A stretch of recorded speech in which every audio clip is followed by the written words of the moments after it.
EA has finally announced the next installment in the Battlefield franchise, Battlefield 2042. This video will go over all the information we have learned about the game so far from the reveal yesterday. Battlefield 2042 will launch this October 22nd, 2021 on PlayStation 5, PlayStation 4, Xbox One, Xbox Series X and S, as well as PC. The game will support up to 128 players, while last-gen consoles, those being PS4 and Xbox One, supporting up to 64 players due to their lower hardware. Let's move on to maps. The first map we were shown is called Orbital. This map is a rocket launch site set in French Guiana. We saw this map during the trailer where it looks like a rocket launch will take place during the game and shake it up as we're fighting. So that'll be interesting. The next map we have is called Hourglass. This map is a city covered in dust and sand set in Qatar where it looks like sandstorms will hit the map mid-game. I'm hoping this will be kind of similar to what we saw back on Sinai Desert on Battlefield 1, the desert map. So hopefully it'll be similar. That'll be pretty cool. Our next map is Kaleidoscope. This one I'm looking forward to. This one is a big city area set in South Korea with different skyscrapers that will, according to the website, we'll be able to zip line and fight between. So that sounds pretty fucking sick. Our next map is called Manifest. This map is a shipyard set in Singapore where tropical tornadoes will, hit the map.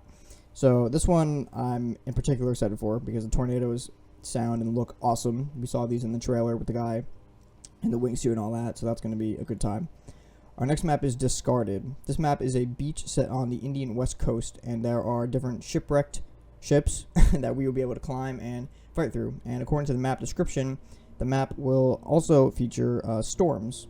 I'm hoping this is going to be similar to what we saw back on Parasol Storm in Battlefield 4. The map, the islands, and the big hurricane. Yeah, I'm hoping we can see something similar to that because that map was awesome back in the day. Okay, our next map is called Breakaway. This is an oil extraction plant in the Antarctica. On this map, there are different fuel tanks that we will be able to destroy, and when destroyed, they will break the surrounding rock and create debris fields and permanent fires and just alter the map. So, sounds like we're going to be able to do some destruction and mess it up as we go, so that's always fun. And finally, our last map we were shown is Renewal. This area is a town, city kind of looking thing, set in Egypt, where there is a massive wall down the center of the map that splits it up into two big sectors, I guess. So I'm assuming this wall is going to be kind of heavily fortified, and it's going to be a big, attacking point. So should be interesting. So yeah, with all this info, it sounds like these maps are going to be returning to what we would expect from Battlefield, with all the dynamic weather that impacts the game, interactable objects, and more. So yeah, so far looking good. We have 7 maps. That's so far what we've been shown. There's going to be more maps in the future, I'm sure, but as of right now, this is what we know. So with these 7 maps, we will be able to play through different game modes, obviously, and so far we've learned about 2 classic game modes coming back, those being Conquest and Breakthrough. If you've played any of the Battlefield games, these will sound familiar to you, so no surprise there, but we're going to take a look at these real quick. So Conquest is going to act the same as previous games for the most part. However, they are going to be doing a bit of a change this time, where instead of in the past, where there's like 5 or 6 flags around the whole map, this time what they're going to be doing is there's going to be different sectors around the map, and each sector is going to have their own group of flags rather than, just the 5 or 6 like we've seen in the past. So it sounds like there's going to be a lot more maps, a lot bigger, a lot more to control and attack and defend, so it's going to be cool. The other game mode we know about so far is Breakthrough. Now, Breakthrough is going to act similar to what we saw in Operations back in Battlefield 1 and 5, where, there are 2 teams, attackers and defenders, and attackers will try and push forward to different sectors while defenders try to, defend. Attackers will have lives and battalions, similar to what we saw in the other games. So yeah, sounds like it's going to be good. This mode was an absolute blast back in Battlefield 1. I loved it. So I'm really excited to see this come back. And apart from these 2 modes, they've also teased a 3rd mode called Hazard Zone that we have not learned much about as of yet. Literally, they haven't told us anything. But we know it's coming, so I have no idea what it could be, but we shall see. And I'm sure there'll be more game modes at launch, but, as of right now, this is all they've shown us. Okay, so moving on from maps and modes, we have what the weapon classes will look like. So rather than going the traditional Battlefield route of having the 4 main classes, Assault, Medic, Support, and Scout, Battlefield 2042 will be going a different route and introducing specialists. So basically, players will be able to pick these specialists, and each one will have their own unique ability. This is nothing new. We've seen this in other shooters before, Black Ops 3, Black Ops 4, Overwatch, Valorant, games have done this before. It's nothing new.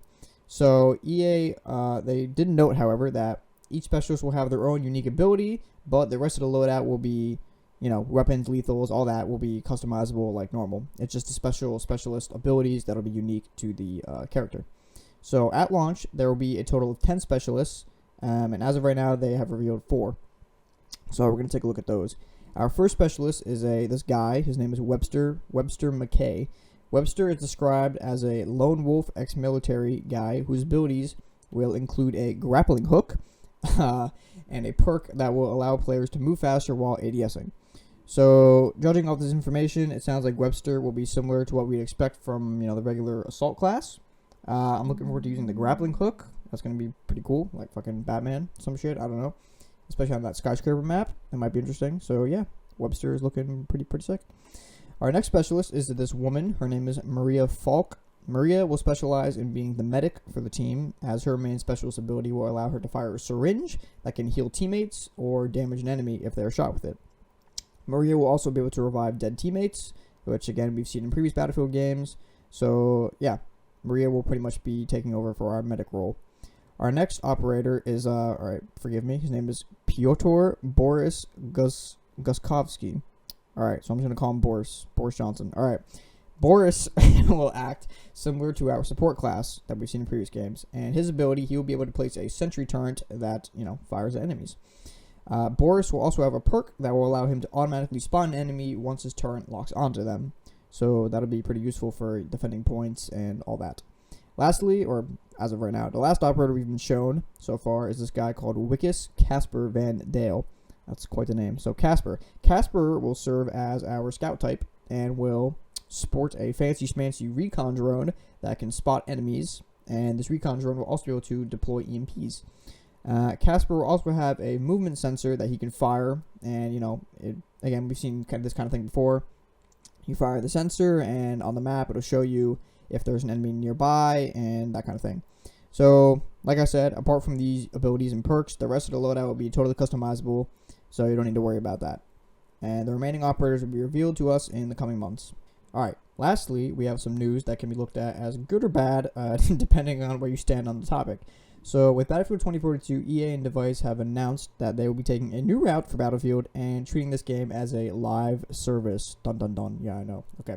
So, basically, what this means. This means that the game will go through seasons and battle passes and regular updates, similar to what we see with the current Call of Duty games, Fortnite, Apex Legends, and more. So, basically, these seasons will last for about 3 months, and the first year of the game will feature 4 individual seasons. Each season will bring its own battle pass, its own specialists, maps, and other content. Maybe weapons, I don't know yet, we'll see. So, but it also seems that EA is planning on supporting this game for the next couple years, as they say they plan on keeping the community together for, quote, years to come, end quote. So, apart from that, they also said things like, quote, in our first year of service, end quote. So that basically implies that there are going to be more years to come. So, I guess that's a good thing. We'll see, I guess, but as of right now, I mean, they're planning on supporting it for a good while, so take with that what you will. So, also, when you compare the editions of the game, you can see that the Gold and Ultimate Edition of the game mention that they will include access to the Year 1 pass. So, with that, I mean, it definitely seems like they're planning on to support the game for the next good while. Especially doing the year passes, that's pretty similar to what we've seen with Rainbow Six Siege, with doing the different year passes and operators and specialists and all that crap. So, we'll see. But only time will tell. So with all that important information out of the way, we also have some other info that I wanted to just stick at the end here. So they did announce that there will be an open beta for players to take part in. If you pre-order the game, you will have early access to the beta. So they haven't announced a date for the beta yet, but I'm guessing it's probably going to be, well, the game is launching in October, so beta will probably be September, maybe late August, my guess. So yeah, and if you want to get early access, like I said, you just pre-order the game, send EA your paycheck, and you're good. So yeah, we also learned what each edition of the game will include, which you can see on screen right now. So do with that as you will. Help you decide which edition you want to get. Personally, I'm probably going to get the standard edition. That's just me. Also, we learned that the game will not have a campaign. So yeah, I'm a little disappointed about that, but whatever is what it is. I guess it could be a good thing. If no campaign, that means the dev team is solely focusing on multiplayer.